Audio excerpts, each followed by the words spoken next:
Hello, I am John Plunkett, Lieutenant with the City of Henderson Police Department's Training and Community Division. This critical incident community briefing is intended to provide you with information about an officer-involved shooting that occurred in the City of Henderson on January 11th, 2021. This is the first officer-involved shooting for 2021. The City of Henderson Police Department is committed to valuing and preserving human life. The protection and preservation of all human life, victims or suspects, is the department's fundamental objective and primary duty of all Henderson Police Department employees. You're about to see relevant video footage, learn about evidence and our response related to this incident to provide you a better understanding of what occurred based on what is known to this point in the investigation. The City of Henderson Police Department conducts very thorough use of force investigations, which typically require investigators to interview multiple witnesses, view numerous hours of video footage, and analyze a significant amount of forensic evidence. This transparent viewing is in no way intended to draw any conclusions about whether the officers involved acted consistent with our policies and the law until all the facts are known and the investigation is complete. A word of caution: the images you are about to see may be disturbing, and you may hear strong language. When a police officer uses force to arrest a suspect or to defend against an attack, it can be graphic and difficult to watch. Viewer discretion is strongly advised. Hello, I'm Mike Denning, Support Services Bureau Deputy Chief of Police. The following is a brief overview of an incident that began January 11th at approximately 8:50 p.m. at the Life Storage Facility located at 1011 Stufflebeam Avenue. Henderson Police Department Property Crimes Unit detectives were conducting surveillance on a burglary suspect identified as Joshua Watkins. Detectives determined that Watkins had recently committed several burglaries in Henderson for which they had probable cause to arrest him. Detectives also confirmed that Watkins was armed with a firearm while committing these offenses. Detectives followed Watkins to the Life Storage Facility located at 1011 Stufflebeam Avenue in Henderson.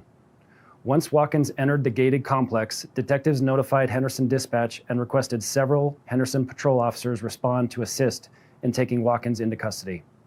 As several uniformed patrol officers arrived at the location in their marked police vehicles, Watkins attempted to leave the storage facility in his vehicle.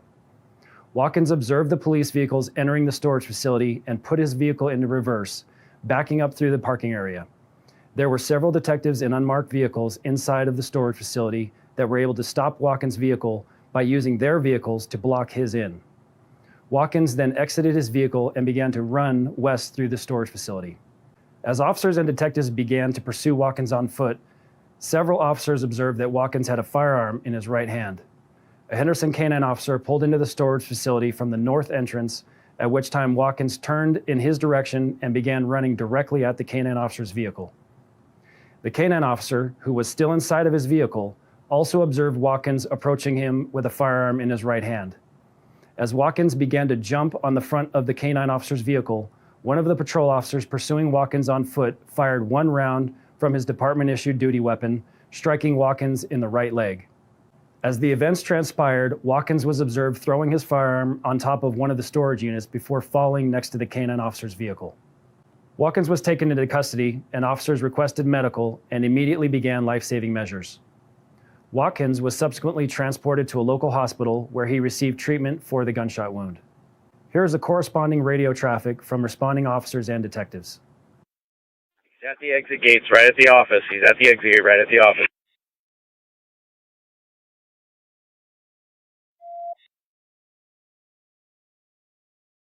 Where's that gate at in the complex?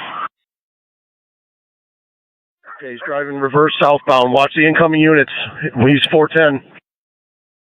He's going towards you guys. Watch your crossfire. Yes, 413. Subject has a 413. Full pursuit. He's running westbound. Running westbound. Watch crossfire.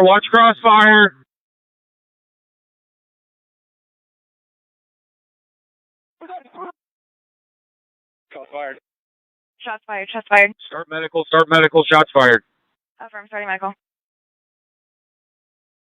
Body-worn video cameras used by the Henderson Police Department have a 1-minute buffer of video without audio.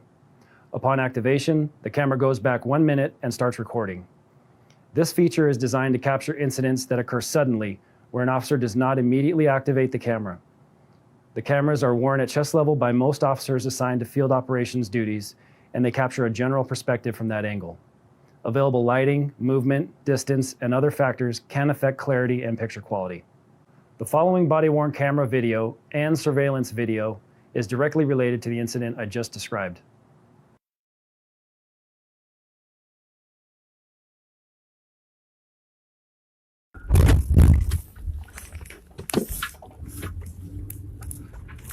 Watch your crossfire, yes, 413. There he goes.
Investigators responded to the scene and located a fully loaded black Ruger .45 caliber semi-automatic handgun on the roof of the storage unit adjacent to the K9 patrol vehicle that Watkins attempted to jump on. Here are several still images taken by crime scene analysts of the firearm, which was subsequently booked as evidence by investigators. Watkins was released from the hospital a short time later and was subsequently booked into the Henderson Detention Center on the following charges related to this incident: assault on a protected person with a deadly weapon, felony, and ex-felon possession of a firearm, felony. In the next several months, the Henderson Police Department will continue to investigate and analyze this incident.